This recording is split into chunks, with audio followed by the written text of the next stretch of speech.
बलरामपुर में एक बड़ी कार्रवाई को हम लोगों ने आगे बढ़ाया है। आपने देखा होगा, उसने रेट तय किए थे। यानी कैसे धर्मांतरण के कार्यक्रम को आगे बढ़ाना है,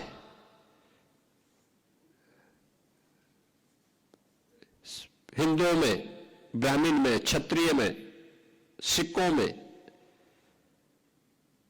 अन्य ओबीसी जातियों में, अनुसूचित जाति जनजाति के लोगों को कैसे धर्मांतरित करना, सबके रेट उसने तय किए हुए थे। विदेशों से उसमें धनराशि आ रही थी। आप सोचिए, 100 करोड़ से अधिक का ट्रांजैक्शन अब तक उसके 40 खातों में प्राप्त हुआ है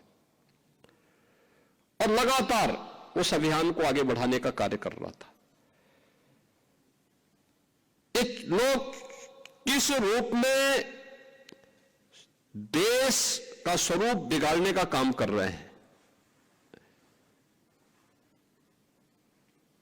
परिस्थितियां बदली हैं,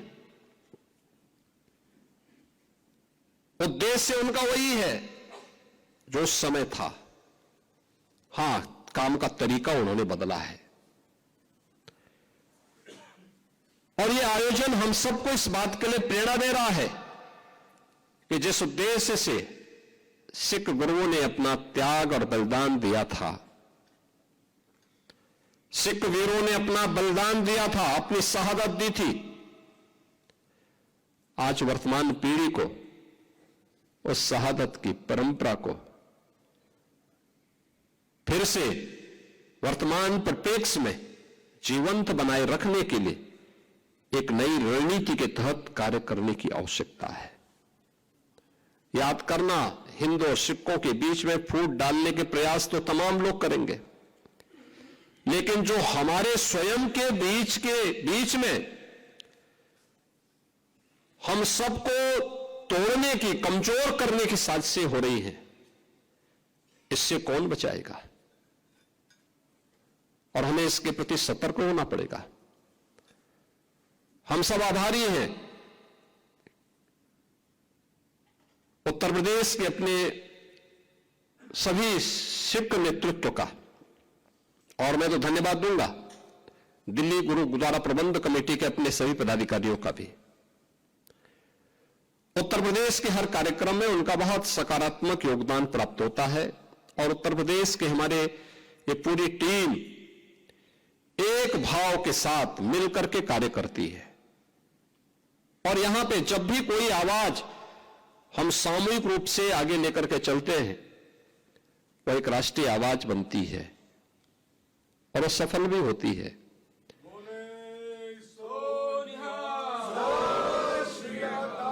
मुझे याद है गुरु नानक देव जी महाराज की 550वें प्रकाश पर्व के अवसर पर यहां पर कीर्तन का कार्यक्रम आगे बढ़ा।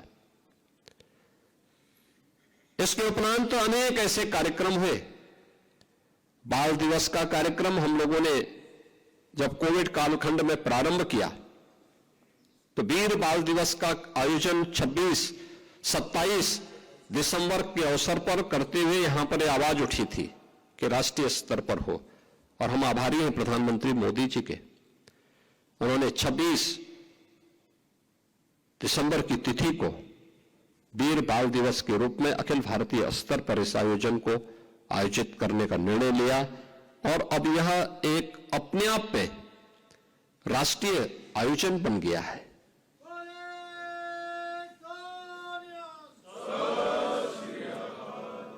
इतिहास को ऐसे ही जीवंत बनाया जाता है। उस सत्य को आने वाली वर्तमान पीढ़ी के सामने और आने वाली पीढ़ी के सामने इसी प्रकार के आयोजन के माध्यम से रखा जाता है और ये उसी परंपरा का हिस्सा है। आज के इस अवसर पर यह संदेश यात्रा एक शुरुआत है, यह अंत नहीं है। यह 350वें शहीदी दिवस कार्यक्रम की एक शुरुआत है और ये शुरुआत इस बात को बताती है कि 350वें शहीदी दिवस का कार्यक्रम उतना ही प्रभावी होना चाहिए, क्योंकि इससे संबंधित 2 मीटिंग मेरे साथ में हो चुकी है। आगे आने वाले समय में इसकी पूरी रणनीति के साथ, बड़े कार्यक्रम के साथ, अच्छे कार्यक्रम होने चाहिए। गुरु तेग बहादुर जी महाराज से जुड़े हुए जो भी स्थल उत्तर प्रदेश में, वहां पर कैसे कैसे कार्यक्रम होने हैं, इसकी पूरी रणनीति अभी से तैयार होकर के अगर हम आगे कार्य करेंगे तो यह कोटि कोटि नागरिकों के लिए, भारतीयों के लिए एक नई प्रेरणा का केंद्र होगा। मैं इस शहरी संदेश यात्रा को आज शुभारंभ करते हुए मुझे अत्यंत प्रसन्नता की अनुभूति हो रही है। मैं अपनी शुभकामनाएं देता हूं और विश्वास करता हूं कि यह यात्रा गुरु तेग बहादुर जी महाराज, सिख गुरुओं की उस महानता को, जिन्होंने देश और धर्म के लिए अपने आप को जिस भाव के साथ आगे बढ़ाया था, उससे हम सब एक नई प्रेरणा प्राप्त करेंगे। इस पूरे कार्यक्रम के प्रति मेरी मंगलमय शुभकामनाएं हैं। बोले सो निहाल,